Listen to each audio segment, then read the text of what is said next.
The cracked earth crumbles under the peasant's bare feet. His grain bin is empty. Mice run around in empty millstones. A tax collector stops by the house, unfolds a list, and reads monotonously, "So many measures of grain." The peasant remains silent, because he knows there is no grain. His wife holds a thin child in her arms, who cries hoarsely from hunger. The dark hall of the palace in Memphis. Incense burns the throat, flies buzz in the air. Little fingers cling to the edge of the throne. The priest whispers, "Gore on earth." The slave grabs a jug of honey and smears it on his body so that no fly dares to fly near the child. The child god ascends the throne. And no one yet knows that this is the beginning of the longest agony of the state. The year is approximately 2278 BC. Ancient Egypt. The end of the Old Kingdom, the time of the pyramids and the grandiose power of the pharaohs.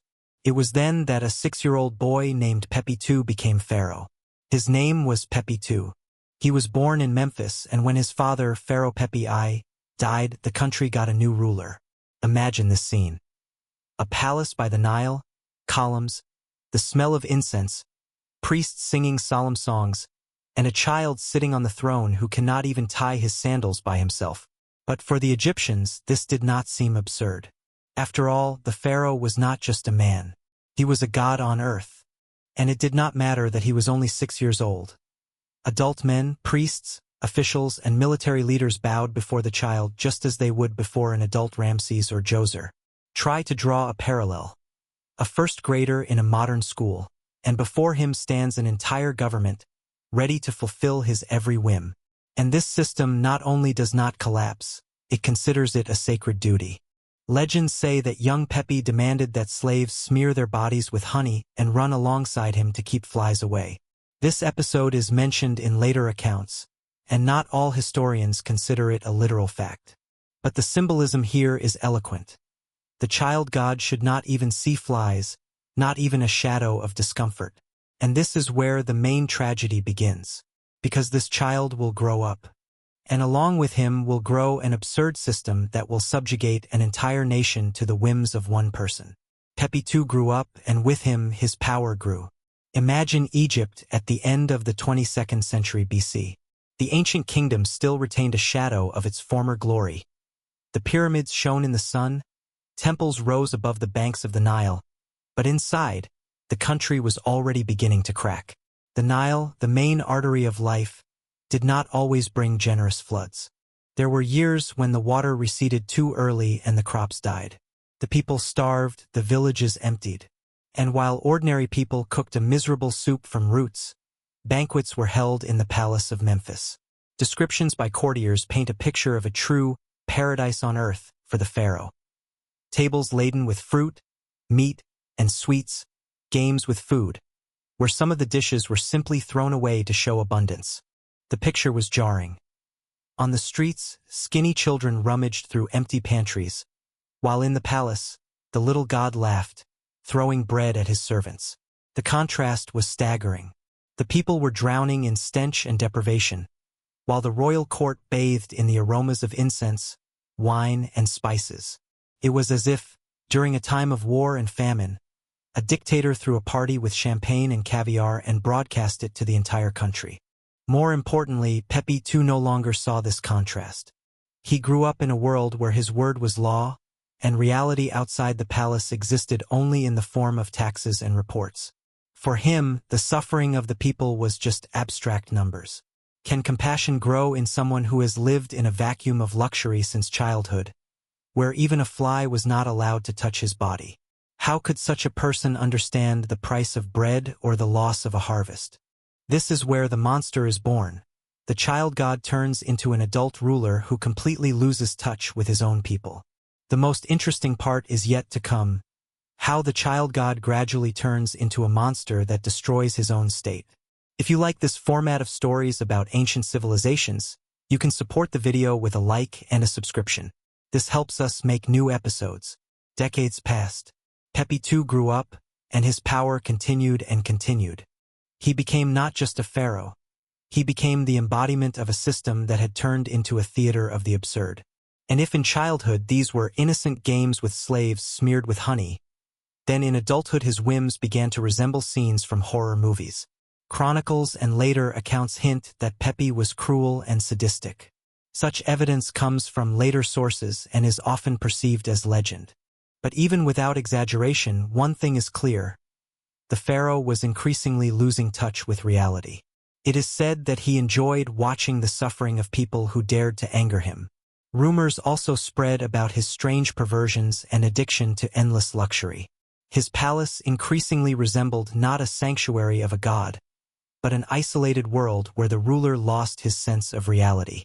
His court increasingly resembled the palaces of 20th-century dictators.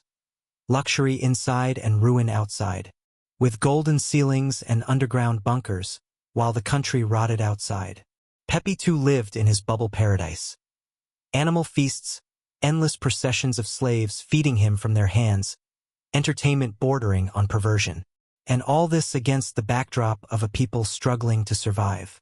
His sadism and detachment from reality became so obvious that even the priests, who always covered the authorities with a divine halo, could no longer explain his behavior. The pharaoh, who was supposed to be the embodiment of harmony between the gods, the earth, and the people, turned into a caricatured monster. And it was at this moment that Egypt began to collapse from within. The majestic pyramidal system of power, which was based on the authority of the king, could no longer function. People saw that their god was an aging ruler living in a world of perverted games. And if in childhood he was a child god, in adulthood he became a monster on the throne. And this monster began to destroy the state without even realizing it. While Pepi II enjoyed his divine isolation, the country was falling apart. Egypt at the end of the 22nd century BC was no longer the glorious era of the pyramids, but the slow decay of an empire.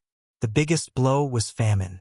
The Nile floods became weaker, and the fields yielded meager harvests. The peasants, who for generations had fed the pharaohs and their tombs, were now barely surviving. And taxes did not decrease. Officials demanded grain even when there was simply none to be had. People abandoned their homes, and waves of flight and hunger riots began. At the same time, the system of power was collapsing. The provincial governors, the nomarchs, no longer obeyed the pharaoh. Why? Because in Memphis sat an aging king, detached from reality. They built their own palaces, hired their own soldiers, and became little kings in their regions. At night, by the light of an oil lamp, a scribe sits over a fresh decree from Memphis. His hand trembles. Should he rewrite the order and carry it out, or pretend he didn't notice it? Behind the wall, the voices of the nomarchist soldiers can be heard, already swearing allegiance not to the pharaoh, but to their local ruler. It was like a federation where every governor suddenly declared himself president. And all this against the backdrop of the pharaoh, who continued to live as if nothing had happened. The country is in chaos. Villages are burned, people are fleeing, and meanwhile, in the palace, banquets are being held as if nothing had happened, and the halls are decorated with incense. This is no longer even a drama. It is a black comedy that ends in tragedy for the entire civilization.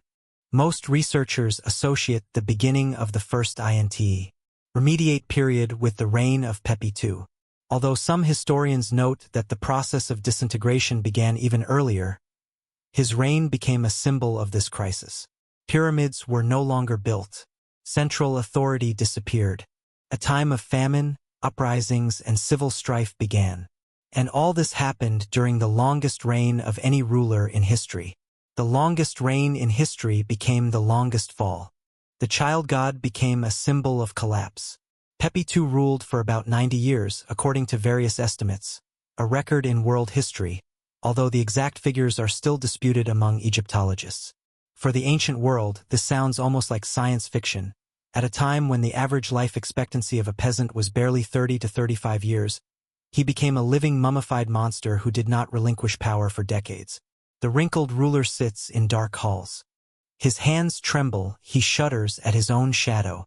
His body is worn out, distorted by disease, his mind is consumed by paranoia.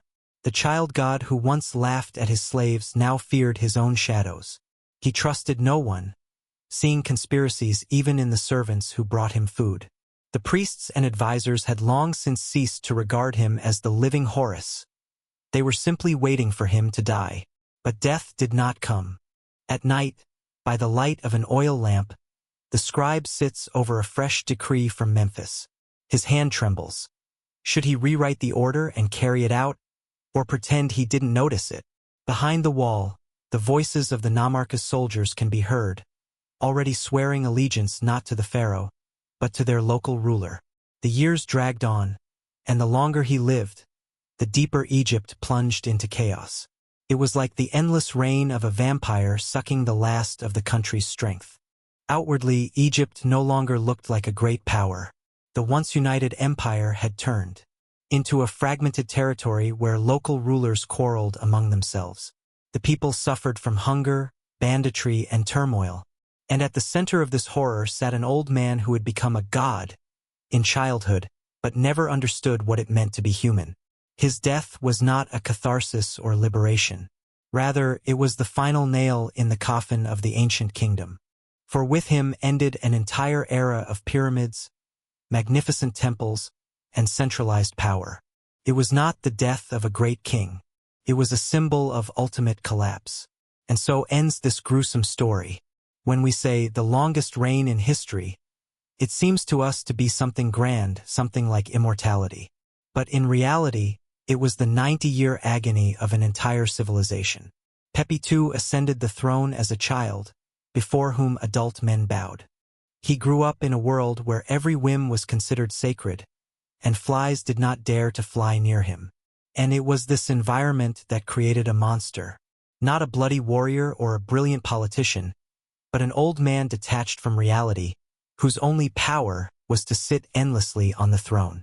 During his lifetime, Egypt experienced famine, chaos, the decline of central power, and disintegration into pieces. Instead of becoming a unifier, Pepi II became a catalyst for ruin. Historians call his era the end of the Old Kingdom and the beginning of the First Intermediate Period, a time of darkness, famine, and war. The child god, once worshipped by millions, lived out his days as a lonely old man whose death meant not liberation, but only confirmation of collapse. It is as if the longest reign in the world became the longest catastrophe. The image of Pepi II is a reminder that power without limits, power without responsibility, turns even a child into a monster. The story of him is not just an ancient Egyptian legend.